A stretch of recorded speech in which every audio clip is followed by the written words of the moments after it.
There are bridges, bridges in the sky, they are shining in the sun. They are stone and steel and wood and wire, they can change two things to one.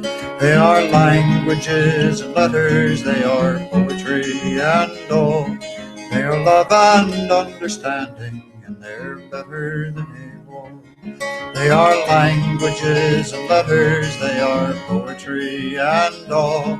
They are love and understanding, and they're better than a wall.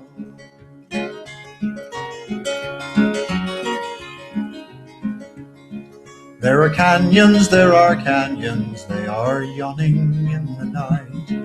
They are rank and bitter anger, they are all devoid of light. They are fear and blind suspicion, they are apathy and pride. They are dark and so foreboding, and they're oh so very wide. They are fear and blind suspicion, they are apathy and pride. They are dark and so foreboding, and they're oh so very wide.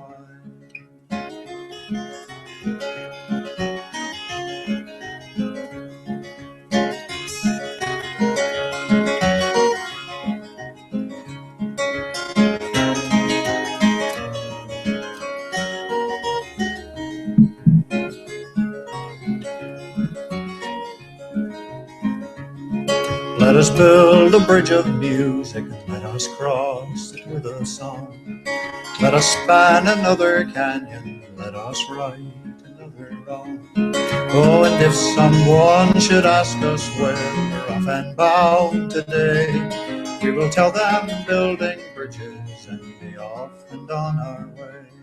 Oh, and if someone should ask us where we're off and bound today, we will tell them building bridges and be Thank you, Bill Staines. We will tell them building bridges and be off and on our way. Thank you so much. We'll tell them building bridges and be off and on our way. That was Bill Staines with permission to use this song for our Bridges programming. Thank you again, Bill. His work is great. That was from the first Million Miles of his recording. And I think you'll find that most of his work is just absolutely great. Okay, we are here with you today. This is Susan Comont. Good morning, Susan. Hello. And this is World Call In. It's broadcast all over the world. You can call in live. Today is Wednesday, Eastern Standard Time, 10 to 12. And if you want to call in, you need to go to either, let's see, either Hangouts on air, or you can go to Skype, and it's called Bridges Programming, and you'll be able to call us. I don't quite know how to take calls yet, but we're learning. So please call in and we'll bear with us. What I'm going to do now is explain to you, well, Susan will explain to you what we are doing. But today. First, you have a call-in, though. Who's the call-in? This is a call-in from Dennis. Oh, Dennis, didn't I introduce you? Dennis is our regular call-in, and he is a major contributor to Bridges Programming, and he's also on Sunday on the biggest stoop in the world, Sunday on the Front Stoop, and he's responsible for that. He's responsible for that, and anyway, that's some stuff we're dealing with. So that let me just see if I can find what I'm doing on our next song, our next double vision. I'm gonna get that set up. And Dennis is gonna say hi to Jeff and hi, Susan. Hey, Dennis. Now, Dennis, when you woke up this morning, do you realize that when you brushed your teeth and got ready, that you were gonna kill people today? Well, no, I never do that. No. I know you don't want to do that, but it's almost like you're forced to. You know. Oh, You gotta explain that, Jeff. Don't just let it hang out in the air. The reason why I say that is that's what I'm trying to. Susan, I know the answer. You know, people always. If I have a share of stock in Exxon No, Mobil it's not just stock, no, Dennis. It's not just stock. It's not stock. It's anything you do. You go to an all-you-can-eat buffet. the way the economic system is you can't help it. You're doing great. You're trying to help people. You're trying to, eat healthy. You're trying to get the best possible price you can, because you can't afford to spend $20 for dinner every day, could you? No, but I don't understand why having a meal is killing anyone. Because you're working.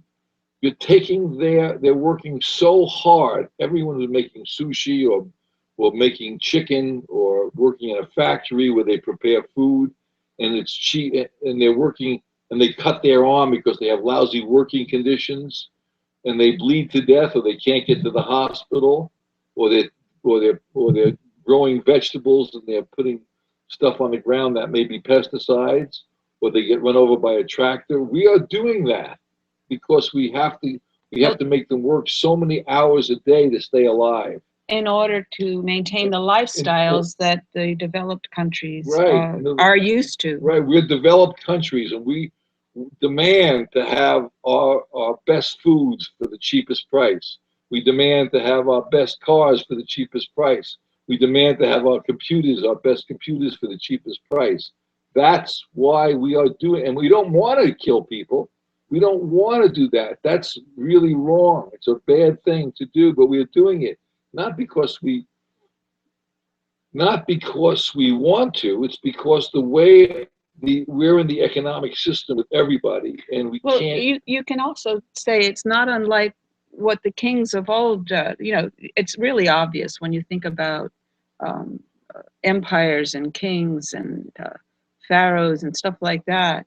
You can see that they were living a very extraordinary lifestyle. Oftentimes they claimed that they were related to God and were immortal or somehow important religious figures in the context of their communities, and they would live very differently than the majority of people around them. They would live with luxury and we all have studied ancient and medieval history, and oftentimes the study of that is going from one empire to the next, or one kingdom to the next, and we don't hear too much about the rest of the population except that they're working very hard, and if they don't, they're either perishing or they're punished for not working very hard, or they're maybe able to live a subsistence type living somewhere, but they're not recorded. Their lives are not recorded. So you now we jump to how we are now, and we're all in the developed nations where we have cars, we have houses. A lot of people own houses. Most people have to have cars because they can't work unless they have a vehicle. There's no way to get to their work. So that's one thing that we have. And if you're renting an apartment, you usually have a refrigerator and you have heat and air conditioning, depending on where you live in your country that's considered developed. Right now we're living better than and kings. We're living like little princes and princesses and kings, because compared, if you think how the kings were living, they would never have imagined, electricity that would keep a refrigerator going, etc. Cars that are powered by fuels and can go so fast between distances, and they were riding horses then, or in chariots or whatever. So what we have now are developed nations who are living with citizens in them that are living like princes and kings because of our technology that we've all invented. But the point is that this technology is not being distributed evenly throughout the population of the world, so that some people are benefiting a great deal more from the technology and the benefits of it and than others. And it's a very small minority of the human population that is so privileged, but a bigger one than it was back in the day when the kings were thriving. But we still have the same dynamic where you're taking advantage of a majority of people to sustain a lifestyle that is excessive in a lot of ways, or this lifestyle in its basic um, ability to provide the needs of people and certain and who knows how much, if the technology was distributed fairly and evenly worldwide, who knows, you know, at this point we know we can provide all the basic needs for everyone on earth who's living now, but maybe there's even some you know, amount of what we would consider wants that would be also provided. You don't know until you allow, the economic system allows this kind of distribution to occur, and it won't allow it now. We are using people as slaves to keep a certain small amount of the world population living like kings and princes and queens. They're living better than they ever did before. Right, but it's still a minority. Right. It's still a minority. But we, and it's all different degrees of this nobility. I mean, just like there were kings, they were also lords, and then they were, you know, whatchamacallit. Well, you know, maybe our lifestyles would be considered that of a squire or whatever, and then someone else's is a king. But there's more of us, but they're still a minority of the world population. That's the point. And the rest of the population is working. But I want to get to Dennis, I want to get back to Dennis's point that what happened is the kings, like 100 years ago, even if you were a king, you couldn't have the things we have now. 100 years ago, if you wanted to fly on a cloudy day and get above the clouds, you couldn't do that. But we can do that now. We can get into an airplane and go above the clouds and have sunshine. But people in the Eastern world are still acting, they're still trying to work so hard because of our lifestyle. Our lifestyle then is better than a king was 100 years ago, and definitely 200 years ago. Our lifestyle, the Western culture. But there's a human price for this still. I want to get, I'm getting that. The culture that we use, the cars, the way we have our food, all of our food, forget about the stocks, just the way we live, our stocks are that has nothing to do, the stock market is where the kings, the super kings go. But the average individual in the Western world, us, we are living a life to support those 1%. And we are spending money on computers, we are spending money on cars, on houses, on cheap food, on all you can eat specials, on dollar stores, on dollar store items. We no matter how we slice it, we are part of the problem. And then when we send a drone over to make sure our lifestyle is sustained, to make sure we get their natural resources, so you and I can live better. Because if all of a sudden we couldn't get gasoline, we would be up in arms. If we couldn't get cheap food, we'd be up in arms. The average person would have to grow their own food, which would be a bad idea because they wouldn't have to work so hard doing nothing. But we are doing damage to the eastern part of the world. Oh, why do you say Eastern? I don't understand what you're referring to. They say anywhere in the world. They say the West. They've divided us up with the East and West. I don't think that's so. They're saying idea. To us that we, as an American group of people, the Europeans, the people who are we're the elites in a way, but we're not really the elites, but the people who are in poverty-stricken nations consider us elites, Dennis, because we go out to dinner whenever we feel like it. We go shopping when we feel like it. We pretty much do what we want to do. Even the people working in Burger King and fast food places that they just changed in New York State the minimum wage, which is not a living wage either. So that's another bogus thing. But that's why I say we're killing people. And that's why when we drop a drone on someone and it cuts their person in half because a piece of plate glass window fell down or a brick wall fell on them because we hit them with a drone, they say we're infidels, and the reality is that we're not infidels. We don't want to hurt anybody. You don't want to hurt anyone. I don't want to hurt anyone. But we are. We're hurting people, and we don't want to hurt Here's people. something that speaks right to that. It just came in on our email from Beyond Money. He forwarded it. Thomas Greco. It's an article about George Galloway. He is it says here, exposes the culprits and their geopolitical, quote, crimes against humanity. And it's an article I haven't read yet, but it seems to be speaking right to the what Jeff and Dennis are talking about right now. 6 times elected to the British Parliament, now running for mayor of London, George Galloway, in this video, it's a video interview, which you can go to, lays the truth on the line, describing the crimes against humanity that continue to be perpetuated by financial capitalists and their top-level political minions all around the world. And he's speaking to the same thing you're saying. Exactly. About the economic stresses that are taking advantage of the majority of people, of the human population. And this kind of arrangement is not inevitable. It's not unique to us. It's the whole.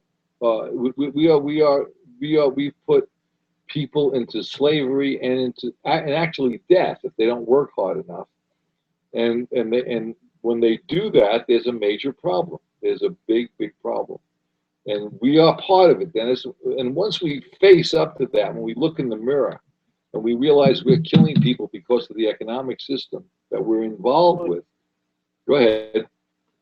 I was just going to ask you, just imagine if 100 years ago, or even 120 years ago, there were countries over in Europe that were trying to do exactly the same thing you're talking about, countries like Italy, Germany, and they really wanted to replace the upper 1% with 99% who are being controlled by the upper 1%. Well, you don't want to divide people into 1% and 99%. See, that's what the elites do. They divide us against each other, and they divide populations so that they feel like there's an embattled section of the population that needs to somehow dislodge some other section of the population. This is not the dynamic that we want to set up. It's old school ways of manipulating large populations, is to divide them against each other with lies and gossip and telling them that if you just remove this group, if things will be better for you. This is not true. You have to understand what the economic system is actually doing to world populations now.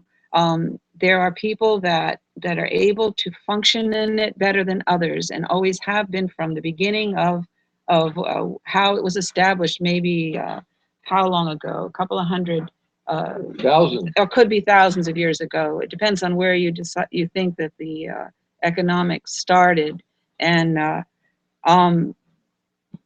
it's very important that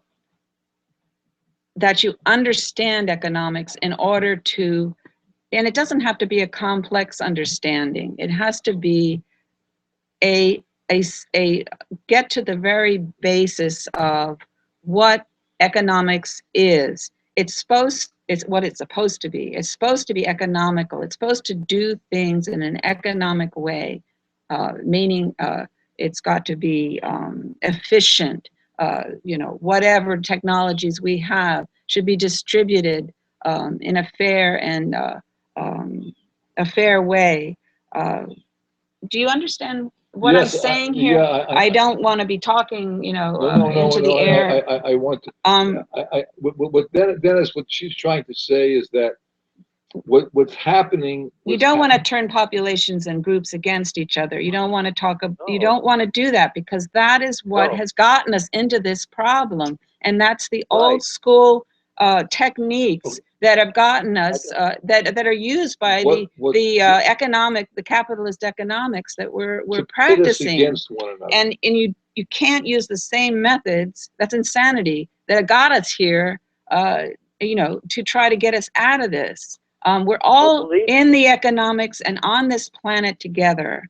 And we want to make our economics more fair, more efficient, really economical.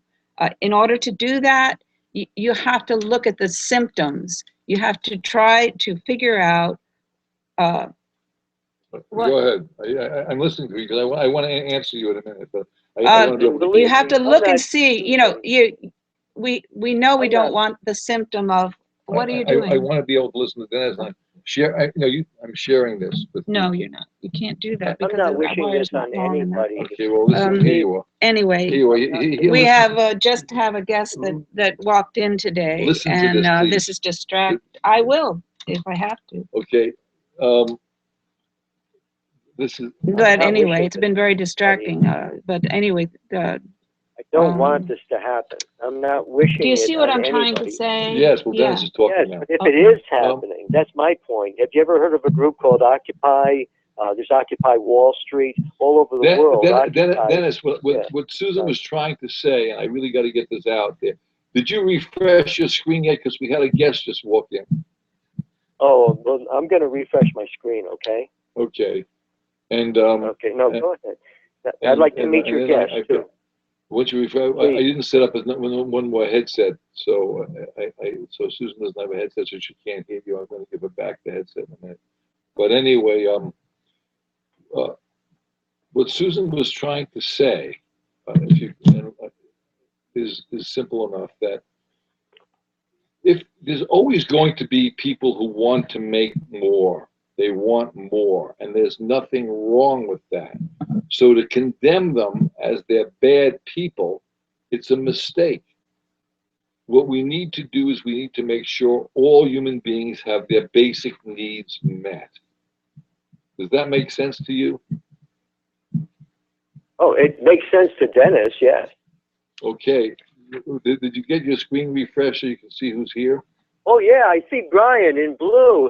Please tell Brian I said hi, okay? Okay, he hears you, and good. And we didn't set this thing up. Here's another. Jeff, I'm all right. I can hear Dennis. You can hear Dennis? Yeah. How do you hear Dennis? I don't know. I just do. You can hear him. Okay. I'm yelling.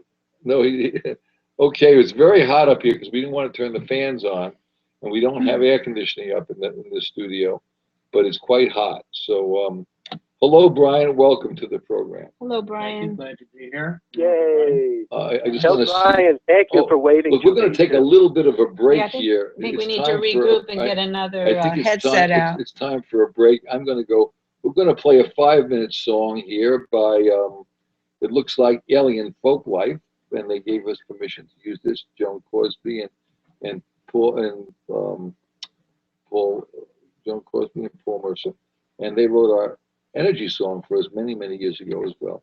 We'll be back in about 5 minutes, and we'll be back with the second part of the program.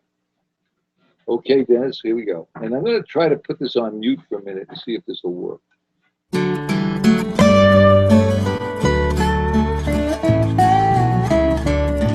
I'm an ordinary new age guy with 3 kids and a wife, looking for the answers to the mysteries of life.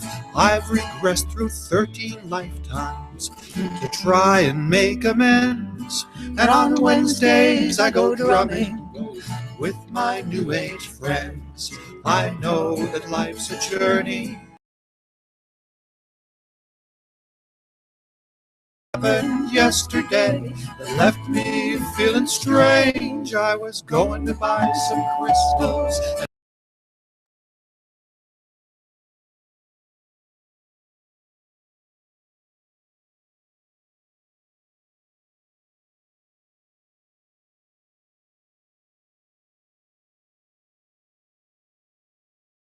right now. There's innards from a cow, they'll still make you walk.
here. And yes, Okay. I know Brian. I've met Brian before. Yes.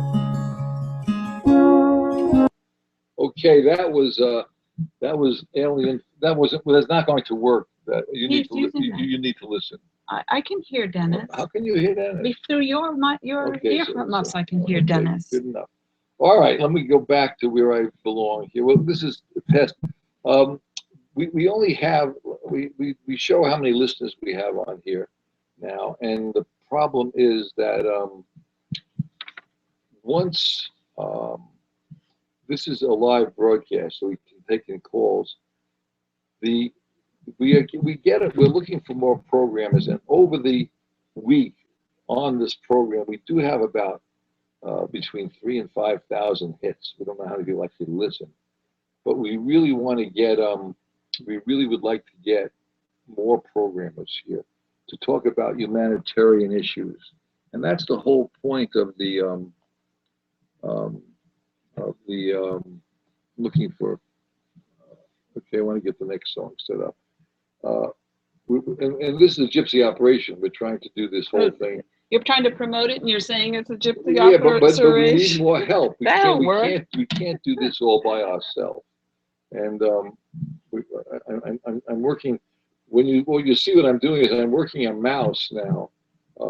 At the same time, I'm trying to talk, which is, and I don't believe. Do you want me to go ahead and talk now? Yeah, so I would love you to do that. You can go do your technical stuff. Okay. What we were hoping to discuss today on this program, and the summary is, I'll just read the summary. We're going to talk again about Buckminster Fuller. This is the third time. I'm calling it part 3, and the title was the invention of words one of our best ideas? And in Buckminster Fuller's book Critical Path, he addresses in the second chapter that idea of words being an incredible invention. And he felt, and I'll read a quote about what he said about that in a minute after I read the summary of what we hope. Buckminster Fuller speaks to us about the human mind and its untapped potential. What about words? Have you ever thought about how amazing they are, how amazing language is?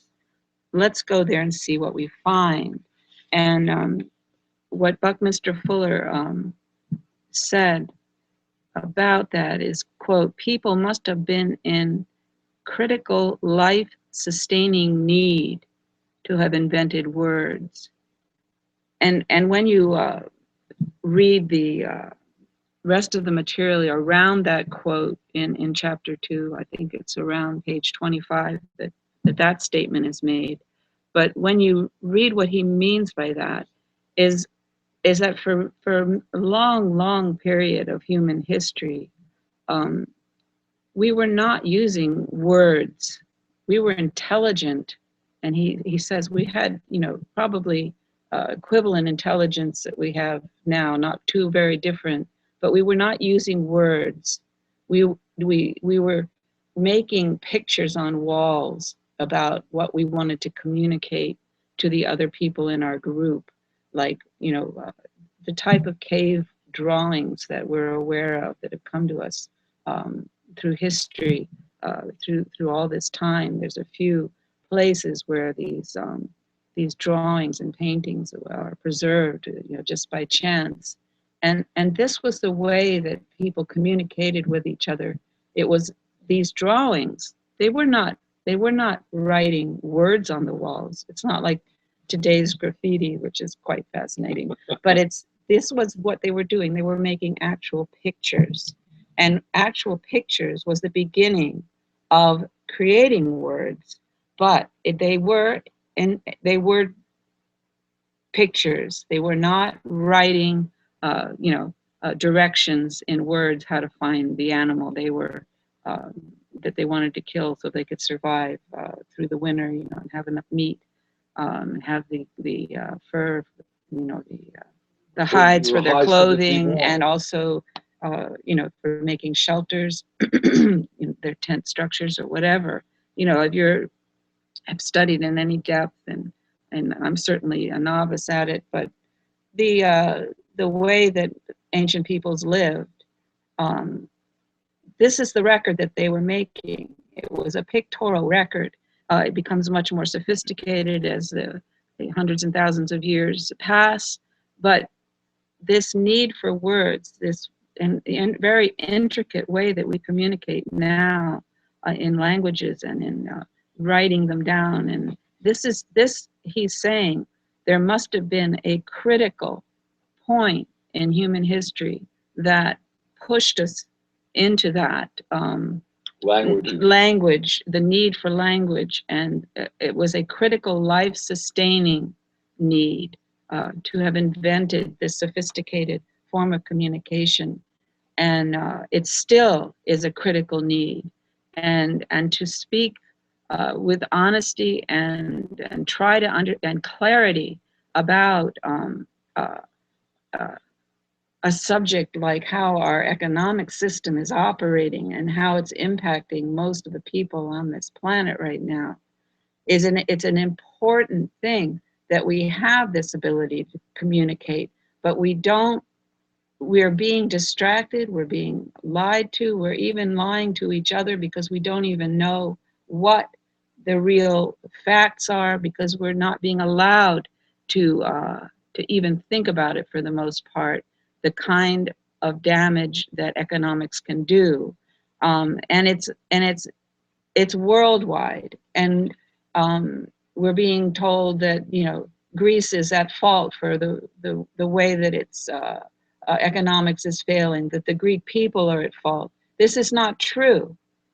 This is the way that the economics can be used as a weapon against any country in the world, and it's a struggle for dominance that is an extremely disturbing point in our history now. But I don't think that the majority of people on Earth are fooled. They know from where the stress is coming.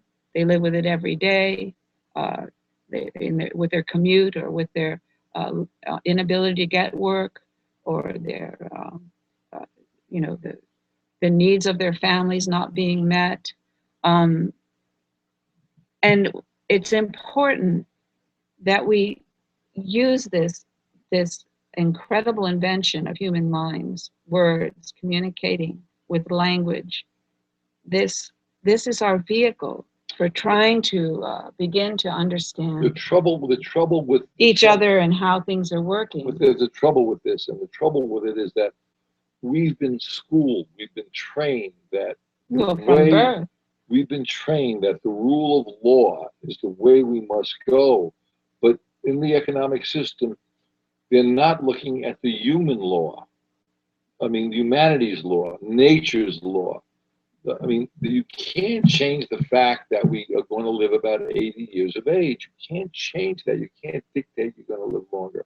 Now, Dennis, you're going to say to me that, well, there are people who live 120 in the Bible. Yes, there are people who live that long.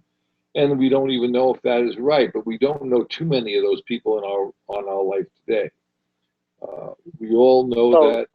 Yeah, go ahead. It was just, the state of New York State, when you go out from Syracuse, Rochester, and Buffalo, there's a woman out by Buffalo who's supposed to be about 119 years old, almost 120. And that's great. So you have one person out of how many million who live that long? Yes, you're right. Right. So the average age is about 80 years of age. So in the name of science, we could say the average person, if they have reasonably good food and water and they're sheltered, they'll live about 80 years of age, right? Well, yes, right. Okay, now let's go to the next thing. We always think that we've been told that vegetarian foods are better for us. Is that right? Well, I don't know if we've been told that. Well, I mean that's the rule of thumb. There are a lot of people that feel that they would that's a better way to But eat. now I don't know in general that's. I'm not debating this. This is not a debate. I'm just bringing out a point. Yeah, but you just said I'm that. just bringing out a point that people feel because Some of the people. way our mainstream media has taught us that maybe eating meat is not good for you. And in certain religions, they also believe that meat's not good for you. However, if you listen to what Susan was talking about earlier, in the very beginning of mankind, if you didn't have animal skins to wear, you would probably freeze to death. So you needed animal skins. They didn't make wool at that time. They needed ways of keeping warm, and they needed food. So humanity actually was in the beginning of mankind. They were brought up in fact. Well, if they were in jungle time, which I think maybe that may be the case. I don't know, but then they did have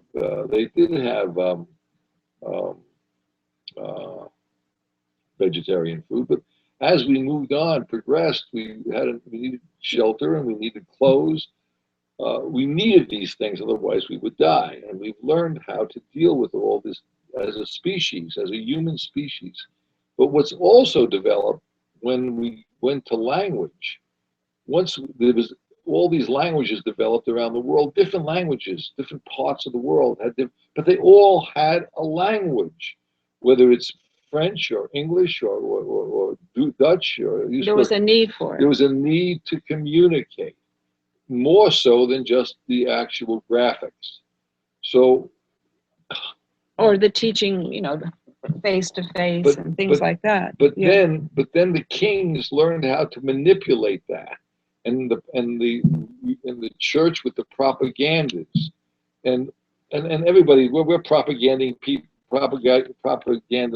people right today. You and I talking about what we think is better for humanity.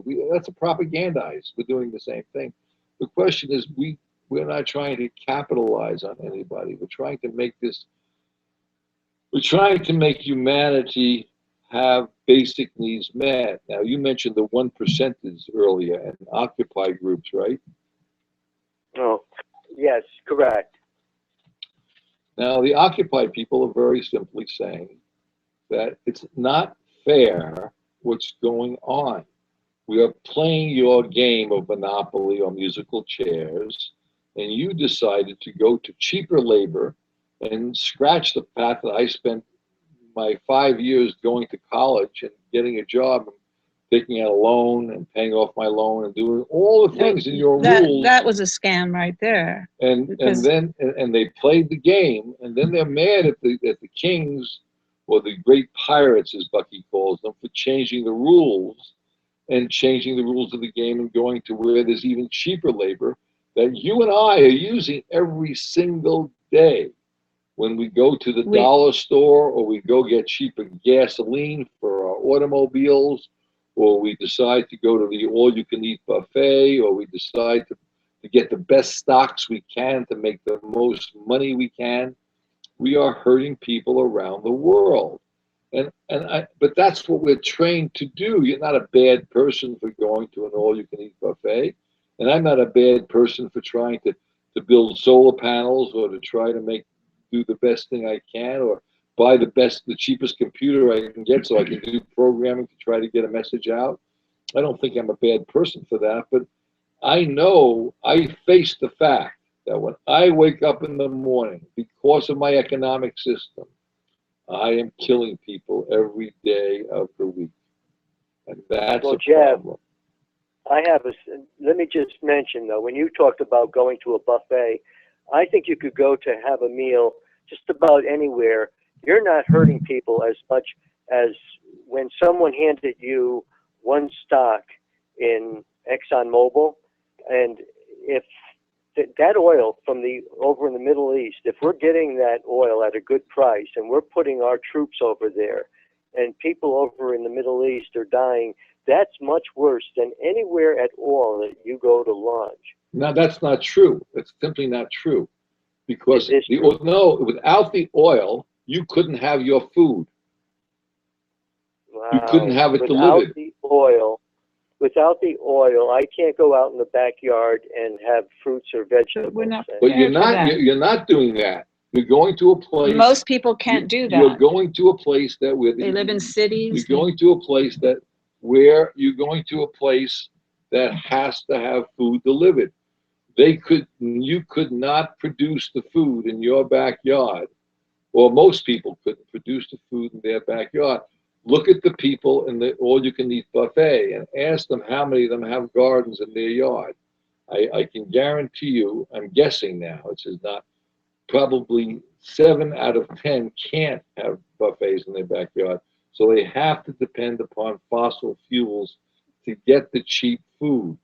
And the reason why our population grew so much is because of cheap energy.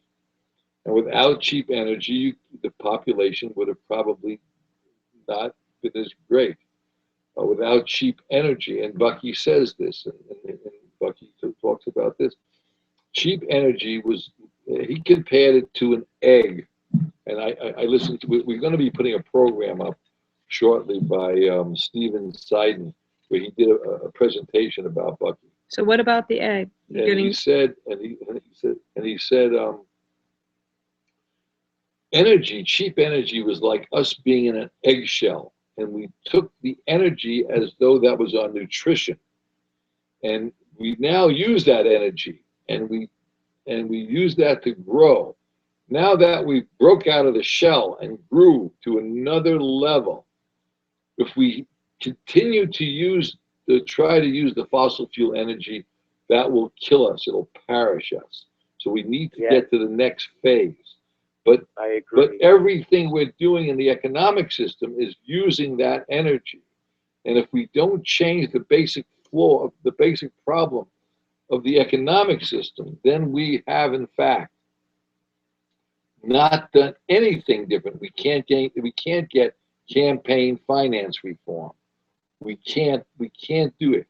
We can't get, because what's controlling the political system is the economic system, and the political system is controlling the way they get, the way they use the way they get their the laws which control the environment. And this is what our Pope is talking about. I'm bringing all these people in today. In 2015, Pope Francis is talking about the economic system being flawed, and it's got to be changed. And you can't count, and he's saying the same thing. We got to call our politicians at a certain date to change it. No, that's not going to work. They've already been we've done absorbed by the economics. They're not going to change. As a matter of fact, even the Catholic politicians are starting to badmouth the Pope because what does he know about the economic system? And what kind he of knows just as much as anyone knows. What the hell does our politicians know about the economic system? Right. I mean, these guys are morons in half the case. I mean, if you think Hillary Clinton or Rudy Giuliani or what's the Donald guy's Trump. name?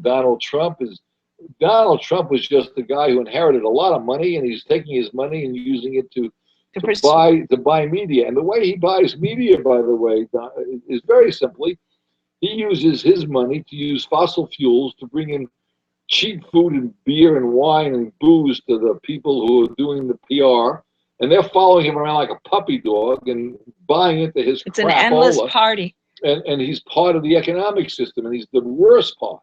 So, I mean, it's still that it doesn't matter really. He's just bad, but the other people are just as bad because they can't help it. Just like you and I can't help it. We are part of the economic system. We can't change that. Now, a lot of people tell me you can't change it, so why bother? Why would you bother? Well, I believe we have to evolve, and that's what the Bridges programming is about. And we do Bridges programming to promote, and you can see it on your screen now. If you're watching this tomorrow or next year, you'll see it on your. We had 2 callers for a while, 2 viewers for a while. It just went down to 1 again. The herm.org. It just went to Renew the Earth, which is a nonprofit company that you can donate to, because we really try to promote renewable energy on that as well. And then, but we evolved to another level. We've evolved to a level where we can now understand that, and we have to face facts. Now, I know, Dennis, you really get upset when I say you and I are killing people every day. But the fact of the matter is, once we look in the mirror and accept that fact that we have to accept the fact that we are killing people every day within our economic system. Once we accept that fact, the next thing we have to ask ourselves, is there anything we can do to change this? And that's where we are now. And I think that when a group of us came together and we say, what's wrong with the economic system is that it has no start point. It's not based on nature's law. It's based on man's law. And man's law is superseding human. Well, and man's law has been influenced for thousands of years by an economic system that favors the control of large populations from a small group of privileged population controlling a large, essentially working population, and we would call, all of us at certain levels are slaves to our jobs because we have to make a living. You have to earn a living, Buckminster Fuller would assert that why, if we are born living, are we having to then make a living or earn a living? There's some contradiction here that doesn't, we all have a right to life, and Pope Francis asserts this also. So we're coming back to the potential of the human mind, and every mind has, every person that's born has equivalent, we're all, there's no one who's more privileged when they're born to live. The notion of survival of the fittest, there's no one who can, who's going to say who's the fittest? Who's going to say, I'm going to pick out these people are the fittest, they should live? Just because they have a weapon and they can kill you with it or maim you with it, does that make them the fittest? You have to examine what these statements really mean. And I don't think Darwin intended all of his writings to be boiled down to that statement and misinterpreted so that the economic system could then thrive using that as its core, and asserting that because certain people are getting the most advantage out of the economics, they are somehow the fittest. We are all born to live, and we're trying to change the notion of the basis of economics to be survival of the living. And if you consider that and try to expand that in your mind, maybe it'll make sense. Because we've been trained to compete with each other. We've been trained to say it's either you or me, they're not enough to go around, and there's not and there are people competing for your survival, and you've got to push them back. An interesting thing, and I'll try to come back to our theme today about words and about language, and what Buckminster Fuller says about the potential of every human being. And I'll quote from him: "We may soon discover," quote, "that all babies are born geniuses and only become de-geniused by the erosive effects of unthinkingly maintained false assumptions of the grown-ups with their conventional ways of bringing up and educating their young," unquote. And this is, I have to agree with him, because having observed so many young children, throughout my life, and seeing how they evolve from the very start of their thinking processes, and how it keeps getting narrowed and narrowed and narrowed. I'm sure all of us have, if we really sit back and observe, can see this happening. And he says, then goes on to say, And this is an important part of that chapter, I felt, that I read. Quote, there have appeared from time to time individuals who grew to maturity without losing the full inventory of their innate, intuitive, and spontaneously coordinate faculties. These unscathed individuals inaugurated whole new eras of physical environmental transformation, so important as to affect the lives of all ensuing humanity. We shall hereafter identify such largely unidentified individuals as the artist scientists of history.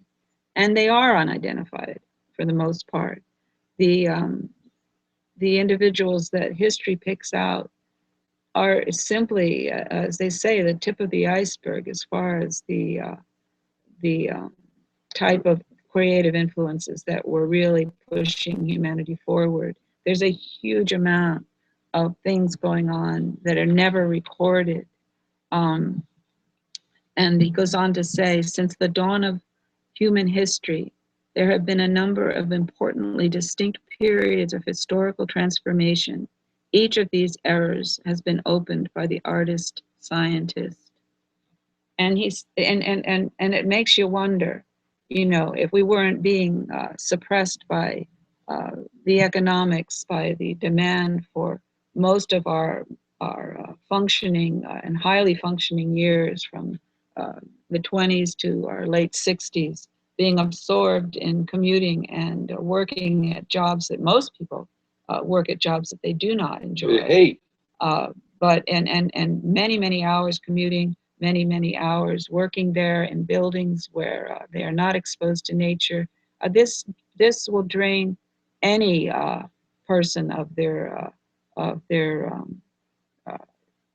thought processes eventually, their creative thought process, because they're just exhausted and frustrated so many years of their lives. And then, of course, you let them out of the prison at retirement age, about 65 or older now, because people feel they have to keep working because they lost their savings or their home or where they were keeping all their value in their home, stored value, and they get released then from their cage, and it's like letting a domesticated animal who's never been out of their cage for all their lives, suddenly saying to them, okay, go out, have a good time,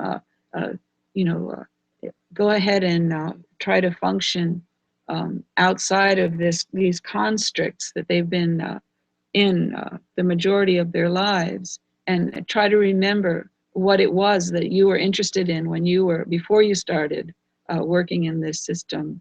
And meanwhile, they've got the scars mentally and physically of 40 to 50 years of labor at different levels. Some of it horribly oppressive type of labor in terms of hours and also the type of work. Some of it just the kind of thing that, as Jeff was saying, it's a job that they really don't want to do, even though, and they feel they have to. They have families to support. That is slavery. And this has an impact. And so all that creativity, all that de-geniusing that began as a child and continues throughout the working life, that absorbing and of the potential of each individual till the point where they're drained, essentially in a shadow of who they could have been. Then they're released, and usually the only ideas that these people have at that point is, play golf, whatever, retire, quote unquote, have a good time, travel. If they have some money, they go traveling. If they have some money left, it's they don't have any ideas anymore because they've been actually beaten out of them. Not necessarily, sometimes physically, yes, but oftentimes it's psychologically. That's most of the people are psychologically beaten down. You know, it happens to all of us to different degrees. And but some people, as Buckminster Fuller is saying, somehow avoided being completely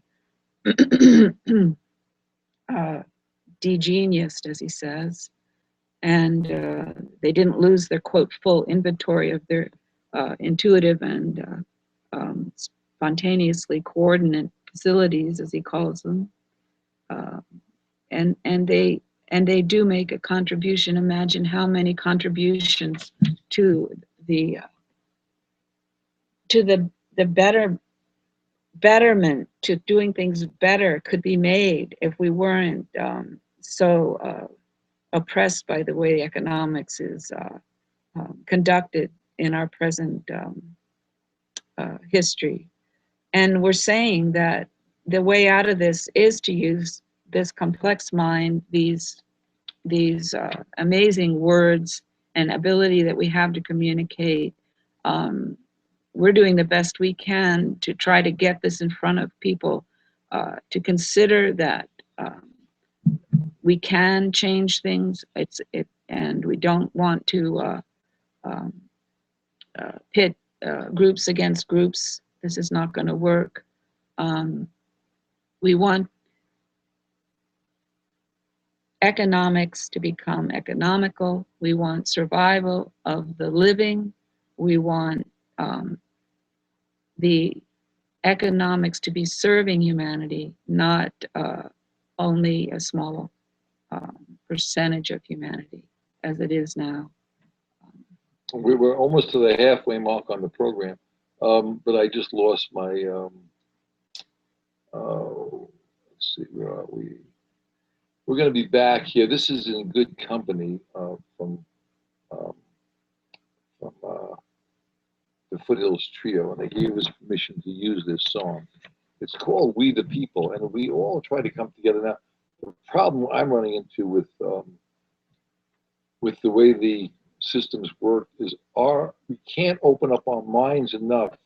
Not that we don't want to, we just can't. We have a big problem because we're so brainwashed by the way the system's been working from the time we're born. I mean, remember the first, I mean, you don't remember the first birthday you had, but you know that when you have a birthday party, they give you presents, and you are loved by how many presents you get. I mean, this is a little crazy. I mean, why would you want to give children presents and tell them you gotta buy them gifts, and they worship this kind of stuff? There's something radically wrong, and we're brainwashed to think like this, and we are afraid to look in the mirror to realize who we are and the damage we're doing. Once we understand the damage we're doing, we can then go ahead and try to figure out a way to fix this insane economic system that we're all part of. And some of us are doing better than others in the economic world, but in this worldwide economic world, there are a lot of people who are dying because of what we are doing. Just as bad as the 1%ers. We are just as dangerous and just as horrendous as the people who we think are the worst. So we need to get the economic system so it has a base value for all humanity. And that's what this measurement is that we've evolved to between Buckey and now the Pope, and many people taught Aristotle all the way back. What measurement are you referring? The HREM, Human Renewable Energy Measure. That all humanity working about an hour of their life a day would have emphatically their basic needs met. And Buckey says this in one of the programs we're putting out. That the economics would serve that. The economics first right. of all. And they say, well, those people who are doing nothing. Now, in the real There's no world, such thing as nothing. In the real world, would you say a tree is doing nothing, or a plant is doing nothing, or everything on this planet, everything in humanity, everything in nature has purpose, and is contributing to some other wider interaction. And so that's, but we all have to come together, and we come together. We come to our break in the program. We'll be back in about 5 minutes. This is a little song by from In Good Company, We the People, and it's by the Philosophia. Thank you for letting us use it.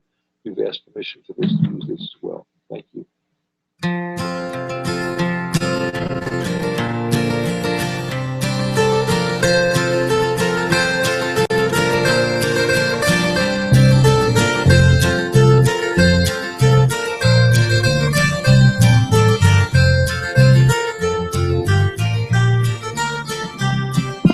We the people, hand in hand.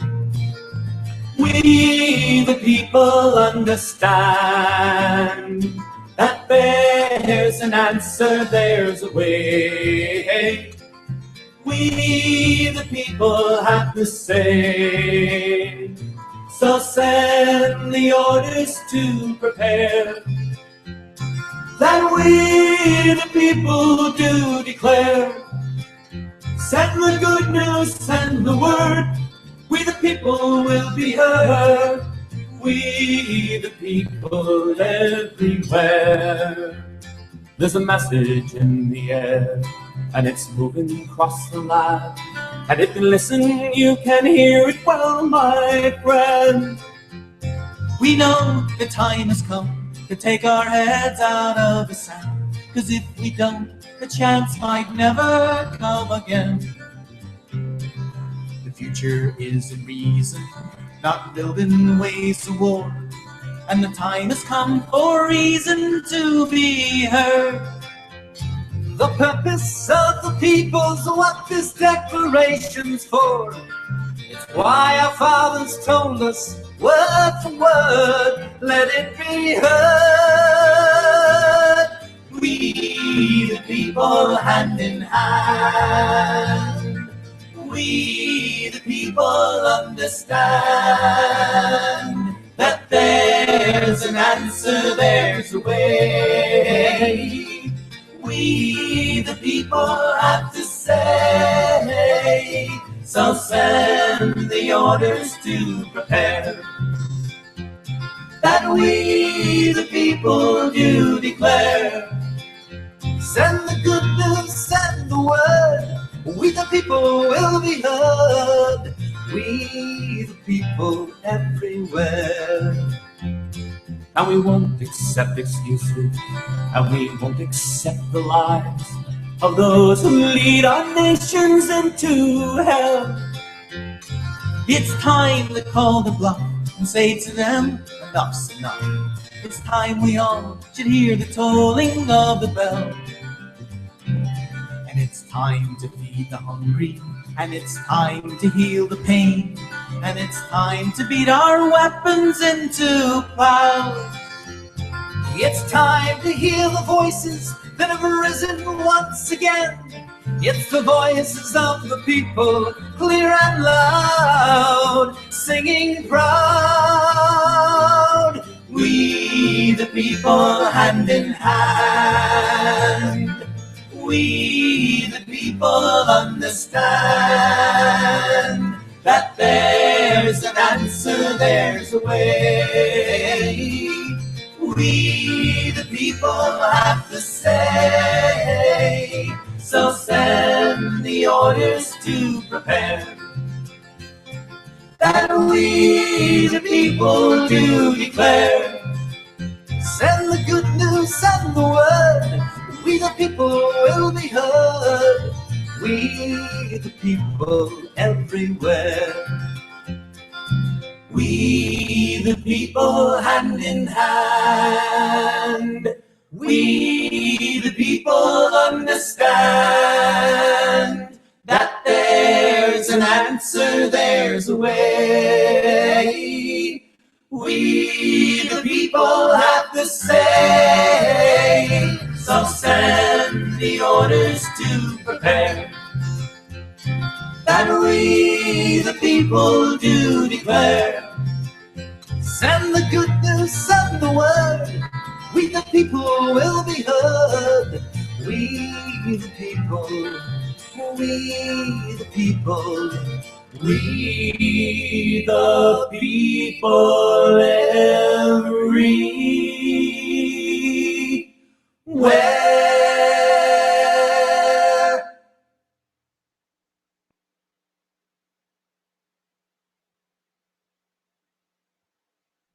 Inch by inch, row by row, gonna make this garden grow.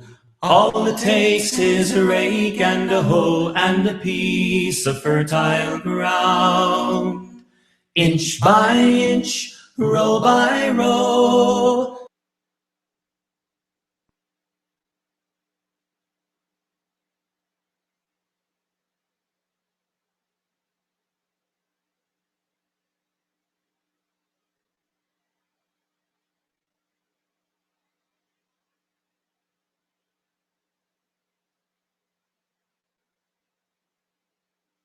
Microphone's on. The top switch, please. Okay. The top switch here somewhere. And I will point this out to you right there. Okay, Dennis, you there? Dennis? Dennis is here, but the song, when did the song end? Well, the song ended about a minute ago, and then you weren't there for that. We weren't either, but that's okay. Brian is actually downstairs watching this That's thing okay on with me. so he's downstairs.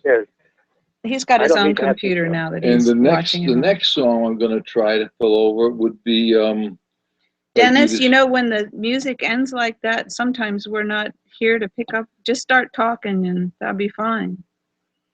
Well, this is very interesting because when you play the song right now, Dennis does not hear the song. Oh, so you don't? I have no, not at all. Oh, no. that's interesting. You're not hearing the song on the air. No, I don't hear the song. Like right now, I'm on my phone talking to you using my telephone, and obviously I can hear all of our show. But what I don't hear is when you take a break, it's just completely silent. I'll be done. Right. Okay. Silence. Yeah. Interesting. Right. So on the phone you don't hear it, but you hear it. Okay, so if you were online on the website, on the Google Hangouts Bridges program, then you would hear it. We're learning about all this stuff. There's so that wasn't the case when we did the other arrangement. Right. You could hear the music. Right. Okay. Now, all right. Well, that's something that we just learned. So that's interesting. So on the phone you don't hear the break. Okay. Well, that's good. Well, you're not at fault at all, then, Dennis. Well, I was just going to say that, but I didn't want to make it sound that way. Though I wasn't blaming you, I just was saying. Well, once you get the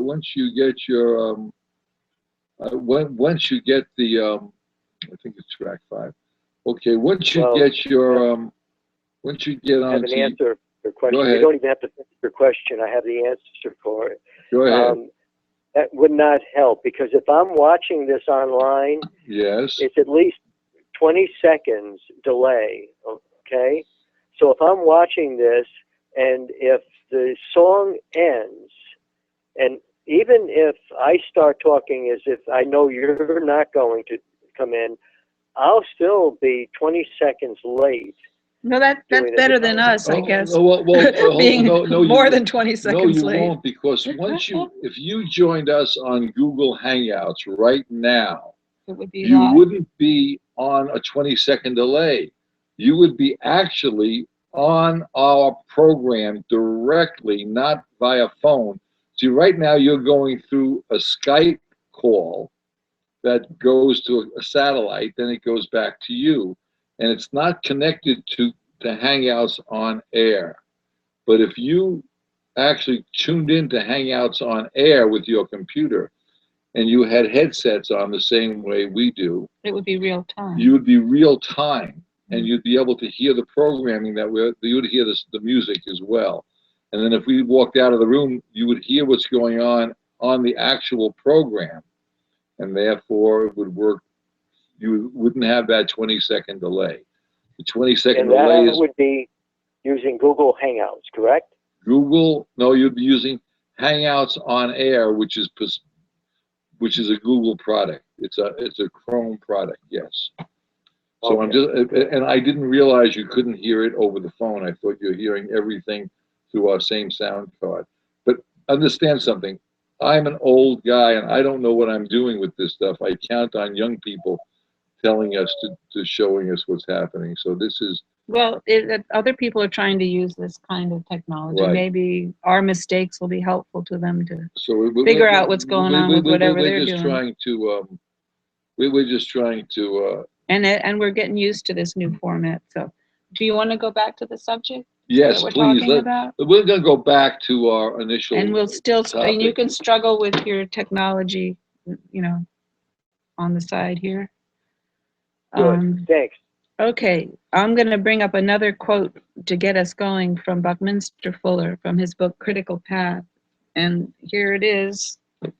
Well, if you want to find it at your library, and I'm just trying to get people interested in it because there's a lot of very, very interesting stuff that he was thinking about. This is an individual who was trying to make things better for all of humanity for at least 60 years of his life, or 50 years of his life. So he came to the conclusion early, like in his late 30s, that this is how he wanted to dedicate his life, and to trying to figure out how to make things better for all the people on Earth. And he was truly a humanitarian. He is only really known generally for his architecture and his inventions, in particular his geodesic dome concept for a living a shelter for people to live in. But his whole life was dedicated to trying to figure out how we can all live in a sustainable and dignified way, an economical way on our spaceship. And he felt that Earth is our common spaceship, and we're hurtling through space on this wonderful planet.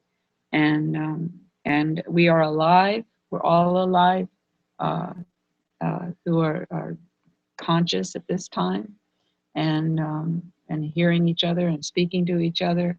And none of us is more fit than the other. We're just alive. And just like a tree, just like a plant. We're here.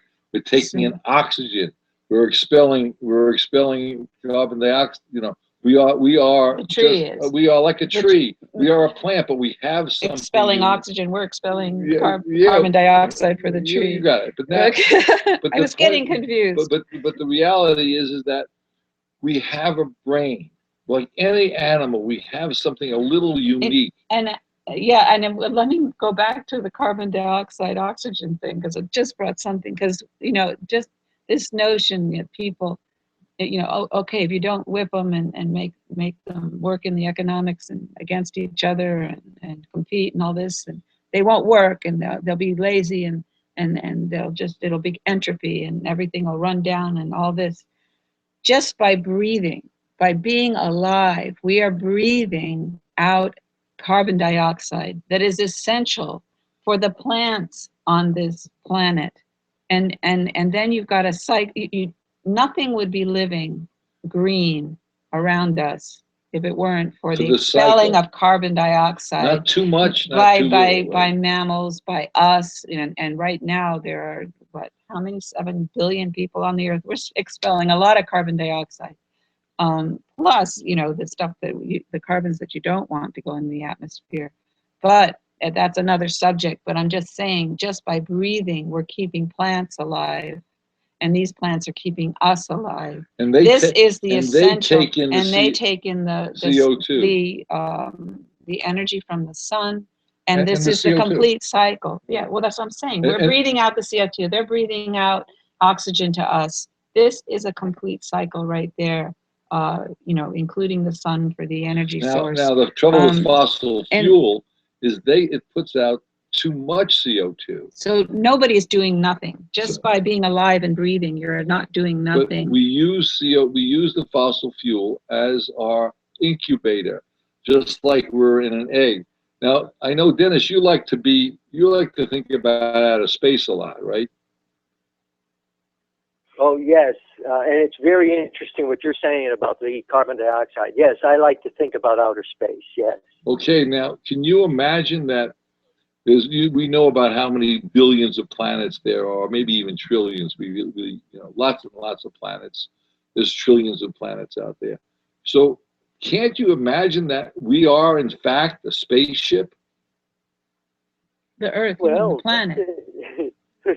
Believe me, I mean, it's so, to The me, planet, the you're saying. answer, it's yes, our planet is Right. just one of so many planets, not So millions. so but couldn't we? billions. So doesn't it appear that we are in a spaceship going around and around and around the sun and around and the moon and like that? Doesn't it appear Well, going that we? around the sun, moon is yes, going I around agree that. with you. So that And the means moon's going we around are a us. spaceship, and our orbit is around our sun, and our sun Yes. is our supply ship that gives us Yes. the power, the energy to keep ourselves alive.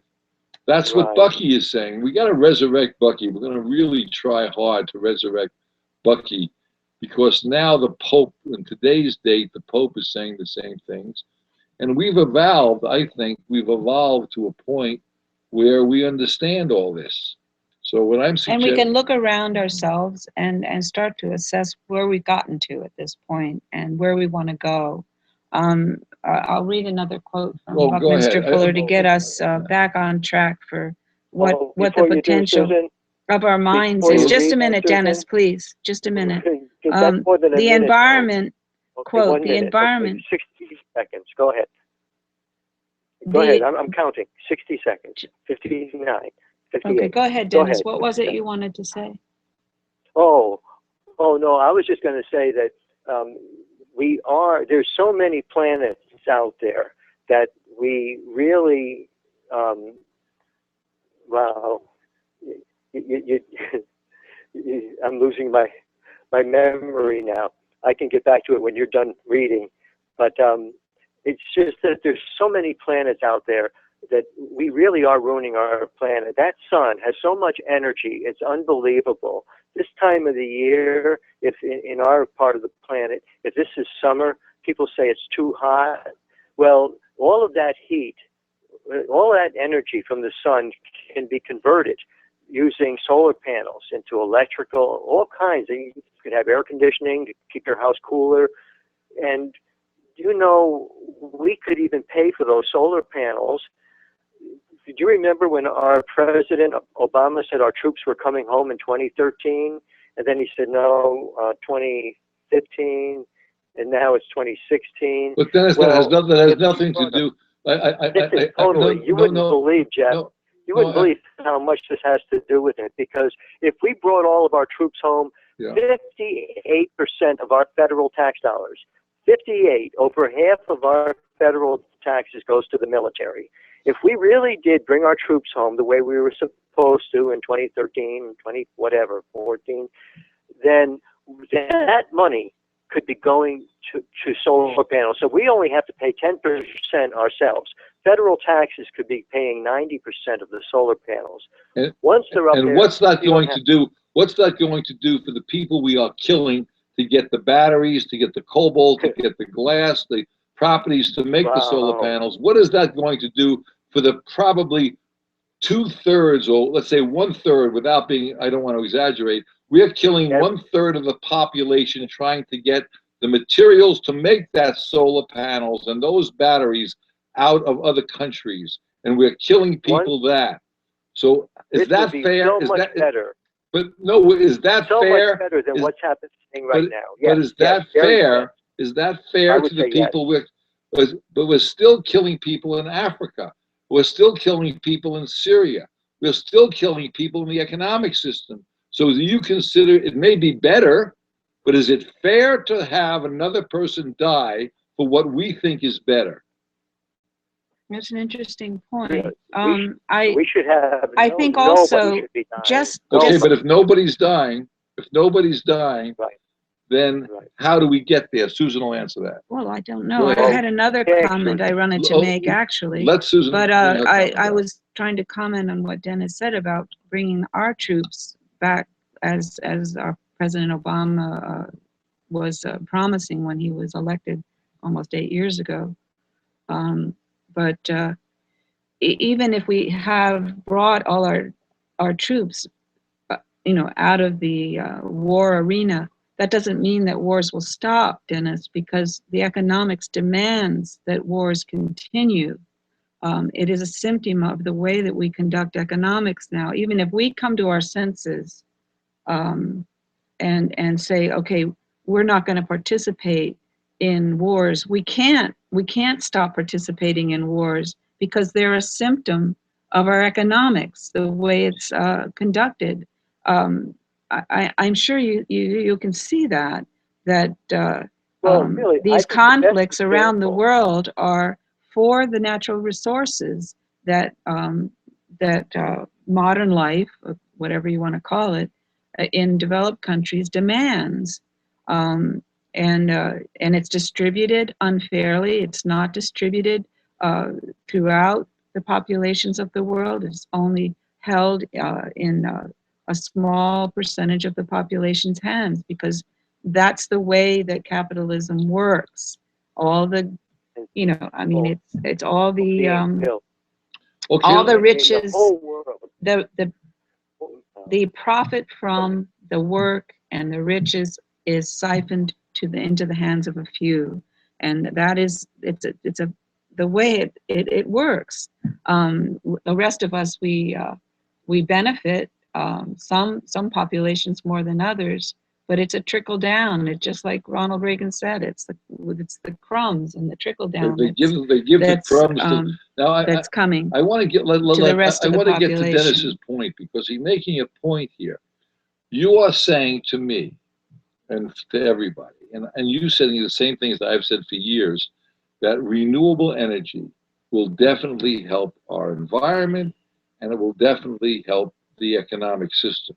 That's what you're saying, right? Yes, exactly. Yes. Okay, I'm going to agree with you. However, well, you've been agreeing for 40 years. Yes. Now, however, there's another problem that has come about that's always been there. Always been there, that we just, and I say came about because we just recognized it. It was very obvious. We should be doing all kinds of energy that is in balance with nature. Efficient. Efficient. As efficient as our technology now understands. Do you agree with that, Dennis?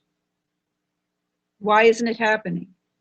That's the question. I want to ask Dennis, do you agree that we should have the best technology for all human beings that human minds can make up? Do you agree with that? Yes, the best. Yes, I would agree. Okay. So everybody who's driving an inefficient car that has a muffler who's falling down and it's not as efficient, and they're using light bulbs in their house that are using 60 watts, and they have 10 of them at 600 watts, when I can put in six LEDs that will give me 6 watts for the entire house rather than 60 watts. So I'm not burning fossil fuel energy, and I'm conserving on my usage of fuel, and I'm helping the environment. Plus, they last a lot longer.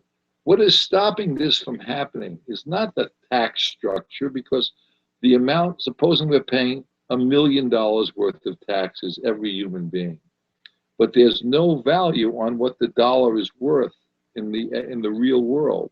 It has no start point. In the way we really live, right, is what you mean by the real world. The way that what we need to live, right, food, shelter, education. Right.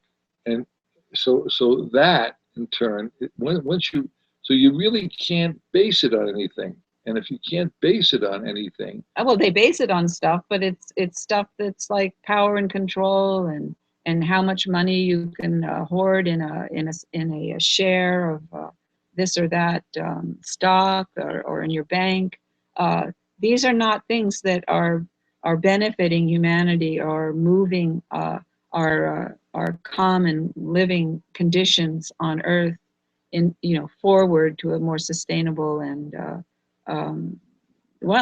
sustainable. They're based on man's concept of what is real. And that's the problem. Well, it's an artificial concept. Right. It's not an agreement that all of humanity came. Believe it or not, to. we got to take another break. I can't believe it. Okay. Well, we haven't gotten very far into another break, and then we'll be back, and we'll try to Buckminster catch Fuller's up. thoughts We're here. going to try to catch up on. I'm going to start it with a quote when we. Yeah, we'll start with a quote from Buckey. Yeah. And also, we're going to be trying to get. And thank you for sticking with us. We're stumbling along today for some reason, more than most days. But we'll be back with. That's the nature of. We'll be back in about 2 minutes. We have chickens outside, and I hear the chickens clucking like crazy for some reason. So that doesn't matter, does it? Okay, no, it's good to have the, with that we raised a couple of chickens here for the eggs, so not for meat, but for eggs. We'll be right back. And what if the former wife said chicken was your cousin? This old world has troubles. Okay. Everyone knows there's garbage in all of our lives. We try to get through it, each our own way. And for me, I just eat French fries. Some they take vitamins A, B, and C. Tofu, granola, brown rice. They all give me wheat germ and brewer's yeast, and I put it on my French fries. Some watch the stars and have their charts done and read all about every sign. I wonder if Taurians every full moon pig out like me on French fries. Some got religion, devotion, and guilt. Charity and grace are divine. I hear things are hotter than ever in hell, but in heaven, do they have French fries?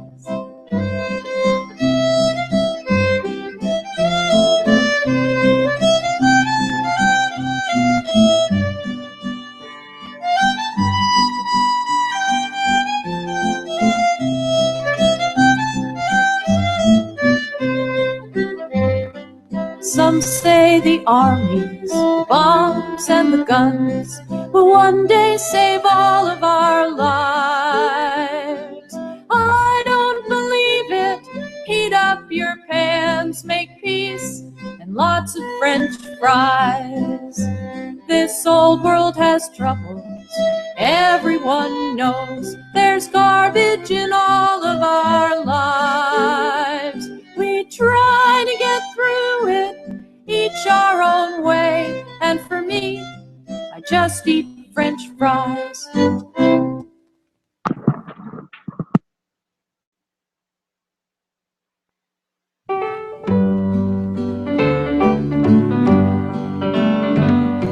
It's too late to go home early. I should be fast asleep in my bed, but we kept drinking beer. This section, and this is our last half hour, with a quote from Buckminster Fuller, and he's talking again about the artist-scientist. We brought up that concept. I think we're going to have to review this again on Friday night because we got interrupted a lot in this program, and we'll go over some of this again Friday night because there's so much that he's saying here that's, I think, very, very important for people to start thinking about. We're not getting anywhere near the full impact of the creativity of the human mind right now.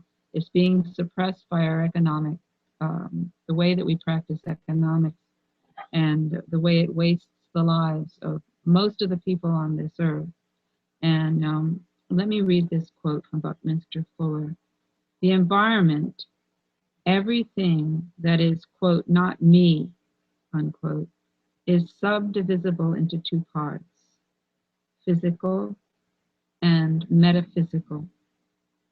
The metaphysical environment consists of human thoughts, generalized principles, and customs. The artist-scientist types seem to have avoided attempting to reform the metaphysical environment. They are documented only by their employment of the cosmic laws, generalized principles, to reorganize the physical constituents of living and the scenery. Living. Yeah, he loves that word. Things that make life.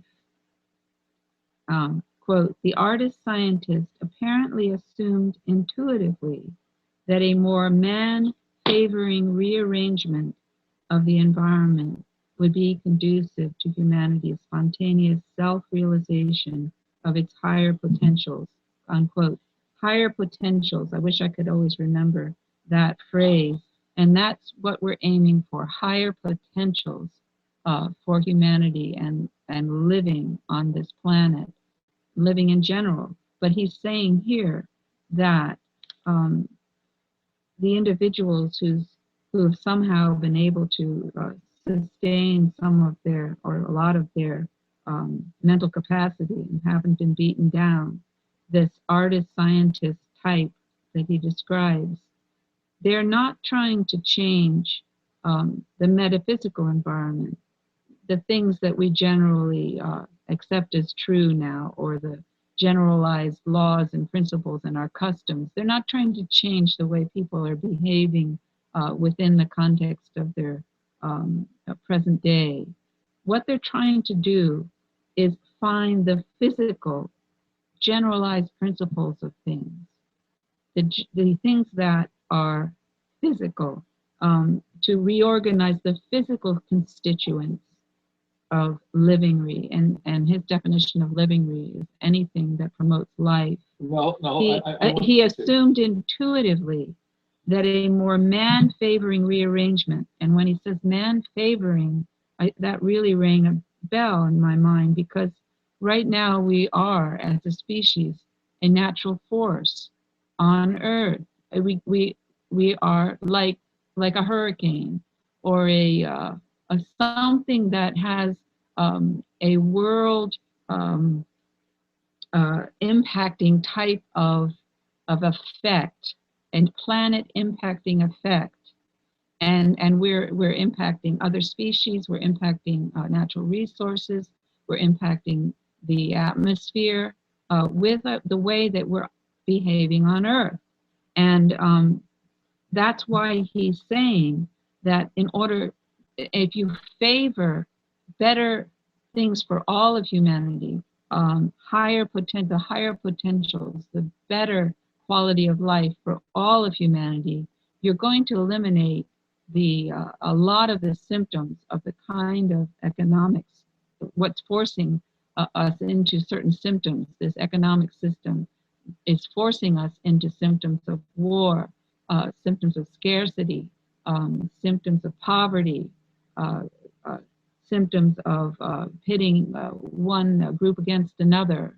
I was saying the other day, what's going to happen to all this great folk music that was based on the oppression of groups, when there won't be any more, or very little oppression? There won't be groups being pitted against groups. It'll even change the way that we create music. Our art forms will change. Our stories will change. It's not something that we're going to even regret. I mean, why do we need to sing and write about the suffering of people? This should not be. This is bringing it to the attention of the populace that this is something that shouldn't be happening, but we haven't corrected it. And that's what art does. It brings to your attention something that people are not focusing on. And we've been having this brought to our attention for hundreds and hundreds of years, and we have not corrected it. He's saying that this man-favoring arrangement that some individuals are able to focus on, the physical man-favoring aspects of living, and if those are part of our economic system, that would be conducive to what he says is humanity's spontaneous self-realization of its higher potentials. And what he means is that first, if we take care of all the distortions and horrors that we're doing to each other, then we can focus on all the rest of life around us and stop destroying other species, stop using up our natural resources that can only be replaced after millions of years by this planet. Start to focus on what will be sustainable, what will increase diversity instead of decreasing it. Okay. Right now, everything, no matter where you go, in most cases with our economic system, if you go to Georgia or South Carolina, it's all homogenized. You got the same stores, the same people are trained to be the same thing. Don't think out of the box. Don't think differently. Don't open your mind. Study the ball game. Go out and shop. Don't talk about politics. Don't talk about religion. Those are bad things. Don't talk about them. Now, I'm saying the opposite. I'm saying that we should always think about the economy. We should always understand that it doesn't matter who you vote for in politics, they're covered by they're controlled by the economic system. What Buckey is saying, and I call him Buckey because that's what he chooses to be called. He said he's an average person. That we're average people and we have a brain. We know there's something radically wrong with our economic system. I agree with you, Dennis, that we need to have renewable energy. I agree that we need to make sure that there's no fighting in this world. I agree that we shouldn't spend our life working to pay money which has no value, to use our life to help humanity so no one kills one another, so we don't kill people around the world, so we come up with the best ideas, not in competition to make more money, but in cooperation to help the rest of the world function, to make sure we all work together. And that's what Buckey's saying. We need, but the only thing Buckey was missing, and he says it in his books about his writings, about everything should be based on a kilowatt hour. But he did throw a number that is subjective in there. And oh, by the way, the word subjective and objective, very important thing. If I tell you you have to go somewhere, get to a destination, and you don't know where you are, you can't get there from wherever you are, because wherever you go to, you don't know where you are. There's no way of knowing that. There's no mark point. There's no street sign. There's no X on the map. You're just arbitrarily wandering around. Well, that's what we're doing in our economic system. We're saying, oh, we're worth money, but you don't have the value of the money. You want to get to help people. You want to get to use renewable energies. You want to be able to do more economical things, but you have no start point. So what Buckey is saying with his, what was the words he used? Living room? No, the other one where he was saying, he had a very two complicated words there, but he was saying. You mean when he's saying physical and metaphysical? Yeah, he's meaning by that metaphysical is the subjective, right, and physical is the objective. Right. He's using. We're using the words objective point, a point of zero. That's objective. You know where we are. We know we need education, food, and shelter for about an hour of your life's work a day. We've agreed upon the day measurement. We agree upon the amount of energy you need as far as food. We need the energy agreed upon is the amount of water. We can go with the energy that we need for shelter. We can measure those things. They are very objective, so we know where we are. But and as far as education, if we share our knowledge with everyone like we're trying to do here, this program is a form of art in a way. We are taking our words, we are putting them into a video, we are trying to express what we're trying to say to you. It's a form of art like it was in the old days with the hieroglyphics. Combined with science. Combined with science. And the best technology that we have right now. This is, right. And we're we're asking you, you don't have to like our artwork, but you have to try to understand what we're trying to say. Well, with an you don't open- have to either. Well, Yeah. we would like you to try. Right. Again, words are subjective. There's different meanings and how you look at them, but you need to keep an open mind. And we're saying that the HREM, the Human Renewable Energy Measure, is what Buckey is missing, what the Pope is missing. It gives us the X. But You are here. Yeah, and You but, are here on that map, so And- you can get to where you want to go. The Occupy groups didn't have a measure, so they complain we need to get somewhere, but they couldn't say where we have to get to because they didn't know where they were. They know there's something wrong. The Pope knows there's something wrong, but he doesn't have the measurement. We need one objective measurement. 0 point of start, minus and plus from that 0. The HREM, the Human Renewable Energy Measure, is a new simple concept. It's a measurement to help us get from where we are now to where we would like to go. and I think that Buckminster Fuller did understand this, because that's what he was saying it in this last quote Right. that I made and that I just narrated here. And when he says man favoring rearrangement of the environment, he's actually referring to the 0 point where humanity is favored. And that's what I believe he was understanding when he used that term, man favoring rearrangement of the environment, would be conclusive to humanity's spontaneous self-realization of its higher potentials. And and I tried to explain also why going to that as the 0 point, the human renewable energy measure, going to that as a 0 point in our economics that has no measure at all in it, that has any kind of reality-based, physical-based, objective-based significance.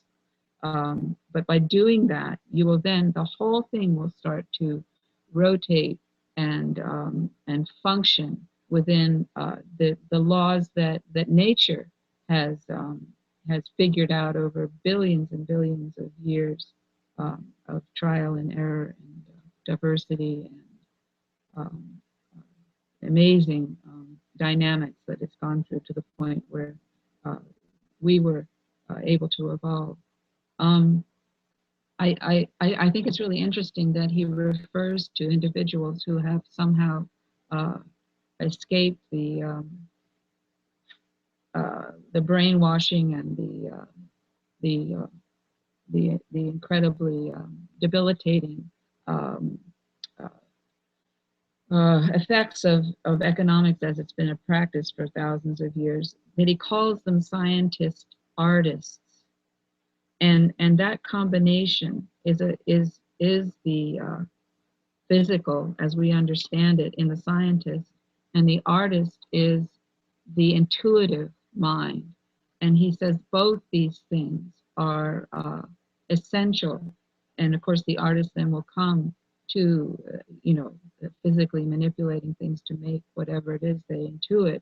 But he says that both these things are working back and forth, and that's an interesting choice of how to refer to these individuals. And let's let him speak one more time before. Oh, we've got another 15 minutes. Dennis, I want to ask Dennis, does all the things we're saying, does that make sense? Oh, yes. I don't object, Your Honor. No, this is not. I'm not the judge here. I'm just trying to give everyone a voice, and I think that what you're saying is right. I think what Bucky's saying is right. What the Pope is saying is right. Yes. But we have to. And we've had a lot of guests on our program who are also expressing very interesting and everybody has a good, valid point. The point I'm making is that we're all trying to get, and a lot of, by the way, we all have a good, valid point. However, we're not looking at the problem in an objective way. We are looking at it in a subjective way. Like, I know when I look in the mirror, I know that because I'm stepping back and I'm seeing what's going on around the world. I know my economic system is killing people. A lot of people are afraid to say that because they don't want to kill people. So they put up a. Well, of course, nobody wants to do that. But It's indirect, but it still has the real effect at the other end of making, at the very least, somebody's existence more difficult or miserable or devastating. And because of our armies and our drones and our bombs and our attitude and our military concepts, we're killing people all the time. That's the nature of our economic system. If no one listens, the bottom line is take a gun to them. That's why now we need, and I'm not saying rule of law is not, there's some points of rule of law that it works, but in most cases, we need to have the rule of law as an objective basis on nature's law. And nature's law always overrules man's law. It may not happen in a lifetime or 2 lifetimes, but if we keep doing this, we are going to poison our spaceship and wipe out our species. And as we're doing now, already other species around us are being becoming extinct because of human activity on Earth. Overfishing. We don't need to overfish. We have the technology and that's now. all the impetus of economics. We don't need to. They fish more than they need. They throw out most of what they catch, and it dies. I mean, you just have to open your minds and read about the effects of these massive factory fishing boats.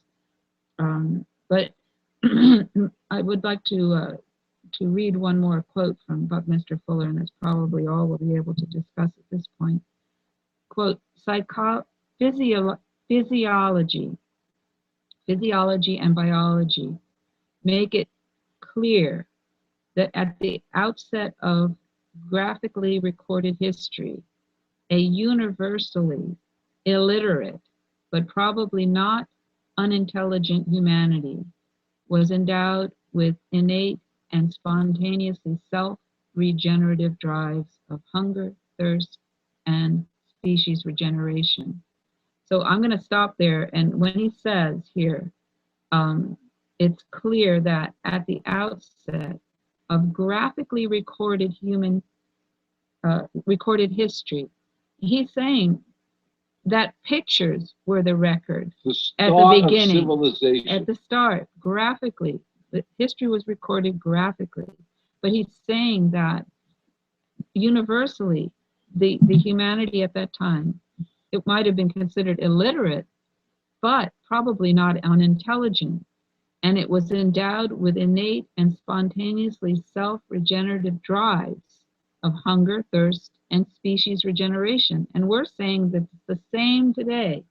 Education is the only thing he doesn't put in there as in his list, but we're saying food, shelter he doesn't mention, but species regeneration would imply that they've got to have someplace to live. And, so he's, and their propagation. Right, exactly. And but the education is implied also, because at this time they are graphically recording history so that they can communicate with each other about the most significant things that are going on in the hunt, or as far as where the fresh water is, or where the best place to make the camp, and things like that. And this need, and he goes on to say that this is a need to record information. Recording information started first in pictures. Okay, quote, these drives probably were designed into humans to ensure that human life and the human mind, long unacknowledged as humanity's highest faculty, ultimately would discover its own significance and would become established, and most importantly operative, not only aboard the planet Earth, but also to the vast locally evidenced aspects of universe, unquote. And that speaks to Dennis's desire that someday we may travel beyond the Earth. But right now, we can imagine that, but we can't do it yet because we haven't got our economics under control. We aren't dispersing our technology that we've already thought of equally throughout the human population. It doesn't have to be equally. It's just enough to make sure all. All right, say fairly. Fairly, right. So Okay. all human beings, and that's again a subjective word. So if we say that all basic needs are met, that becomes a fair judgment. Now, if somebody wants to go ahead and work 20 hours out of the 24-hour day, they have that option as an individual. If they want more, they can have more, whatever more would mean to them. But the reality is that no human being should ever have to suffer or die or have to work for work if they don't want to work to get their basic needs met. It's pretty simple. It's just so difficult to get the message out because of the way we've been schooled. And people started to try to record the most important things with pictures, and then later they invented words to record the most important things that people were coming up with communally and by communicating with each other, and slowly there was better ways of getting to everywhere on Earth, and now we have communication systems that can get us to everywhere on Earth, and simply by speaking in a microphone. And he's saying that it's important that that humans acknowledge that their minds are incredible things, and that the significance of humans having our complex minds and our complex ways of communicating is so that we can communicate the best things we understand. And he's going on to say, quote, mind possibly may serve as the essential anti-entropic, and entropic means everything slows down and stops. But he's saying that mind is the anti-entropic function. It makes you go forward. Yes, it's syntropic, which makes shows you motion. Go forward. It makes the movement happen. If your legs go into atrophy, you can't walk. So you need to move those legs to make, and then when you move those legs, it's no longer an atrophy. It's or arms or body. The mind is making us go forward as a species. I'll start it again so that, because we interrupted the quote, but mind possibly may serve as the essential anti-entropic, rather it's a syntropic function for eternally conserving the omni-intertransforming, self-regenerating scenario which we speak of as universe. So he's always looking even at a larger, much larger picture than our life here on Earth and being, as he calls us, astronauts on this planet, which is our spaceship. He's saying that we are in a larger universe, that our potential is that we will, that we are serving that universe already. We don't understand how, but there are, our potential is such that, we may, as Dennis imagines, and maybe, I guess he's hoping that we can travel beyond our planetary systems at some point. And maybe our minds do have that kind of potential, but right now, we haven't solved our problems here on Earth, on this spaceship. Right. You want to go to other spaceships. But he has Buckminster Fuller has a great deal of confidence that our minds are capable of solving the problems that we have now. We can look around us.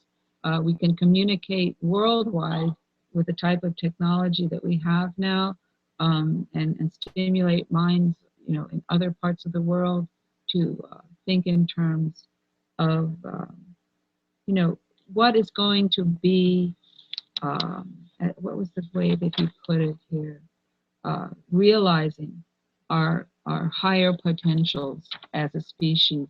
Right now, we're kind of stalled in a old school type of economic system that was perfected, I guess, in the medieval times, and people were in pretty bad shape then as far as helping to modify or design their economics, because it was a hard living, lots of diseases that were not under control yet, and the kings and the people that were eating the best, and they were the kings, and they were the ones that had access to meat, and it's no joke what Robin Hood and his merry band, they were poaching the king's deer because it was illegal for anyone to eat meat, and the king owned most of the property, and the lords and whatever, and they protected their property from hunters, and they were the only ones that were going to eat meat. And so, of course, they were a little healthier, and a lot healthier than most of the people that were working for them.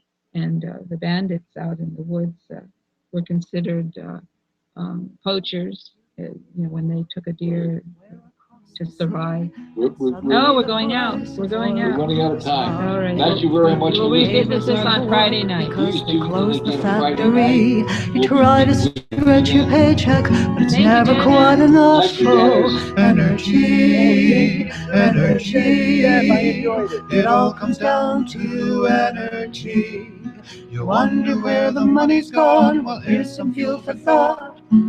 It all comes down to energy. Fossil fuel affects our lives like ripples on a lake. Cars and farms and factories and trucks. Supplies go down and prices soar, our futures are at stake. And when it's gone, it won't come back, and we'll be out of luck. Oh, energy, energy. It all comes down to energy. You wonder where the money's gone. Well, here's some fuel for thought. It all comes down to energy. We can get our energy from corn and grass and trees. Even trash converts to biofuels.